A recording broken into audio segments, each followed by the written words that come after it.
வணக்கம். நம்ம இப்போ பார்க்கறது எரிபொருளின் இயக்கம். ரொம்ப முக்கியமான ஒரு 2 மார்க் கொஸ்டின் இருக்கு. ஒரு மதிப்பெண் வினாவும் இருக்கு இதுல.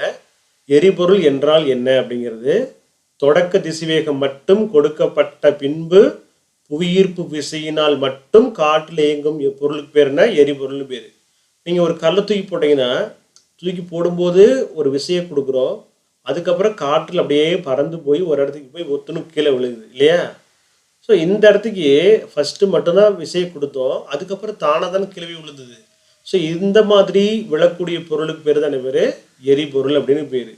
இது செல்லக்கூடிய பாதை இருக்குது பார்த்தீங்களா? இந்த பாதைக்கு என்ன பாதைன்னா எரிபாதைன்னு பேர். என்ன பேர்?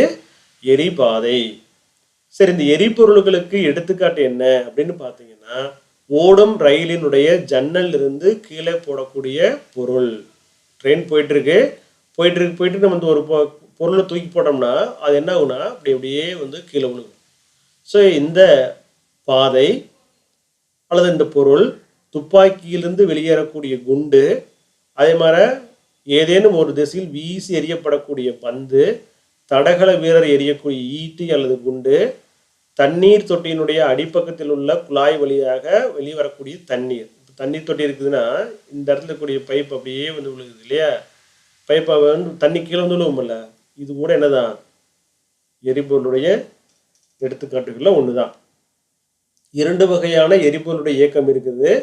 ஒன்று கிடைத்தளத்தில் எரியப்படக்கூடிய எரிபொருளின் இயக்கம். கிடைத்தளம்னு என்ன அர்த்தம்? ஒரு மாடி மேலே நின்றுட்டு, இதுதான் ஒரு மாடி, இது மேலே ஏறினுட்டு ஒரு பந்தையோ ஒரு கல்லையோ தூக்கி போட்டோம்னா வரக்கூடியதை கிடைத்தளத்தில் எரியப்படக்கூடிய எரிபொருள். அதே மாதிரி தரையிலேயே நின்றுக்கிட்டு நம்ம ஒரு பாலையோ அல்லது ஒரு கல்லையோ தூக்கி போட்டோம்னா அது அடையக்கூடிய இயக்கத்துக்கு பேர் கிடைத்தளத்துடன் குறிப்பிட்ட கோணத்தில் எரியப்படும் பொருள் இயக்கம்ங்கிற வகையில் வருது. கிடைத்தளத்துடன் எவ்வளோ கோணம் பாருங்கள், இந்த கோணம் இது தீட்டாங்கிற கோணம்னாக்க இதுதான் 2வது வகை. ஸோ இது என்னது? மாடுவில் நின்றுட்டு வீசுறது ஃபர்ஸ்ட் வகை. ஸோ இதெல்லாம் ரொம்ப ரொம்ப எளிமையானது. அப்படியே நம்ம நடைமுறை வாழ்க்கையோடு சேர்த்து படிச்சிங்கனாக்க ரொம்ப ஈஸியாக இருக்கும். சரியா? ஸோ இது பேஸ் பண்ணி தான் ஒரு 5 மார்க் இருக்குது. அது என்ன அப்படிங்கிறது நம்ம அடுத்த வீடியோவில் பார்க்கலாம். நன்றி.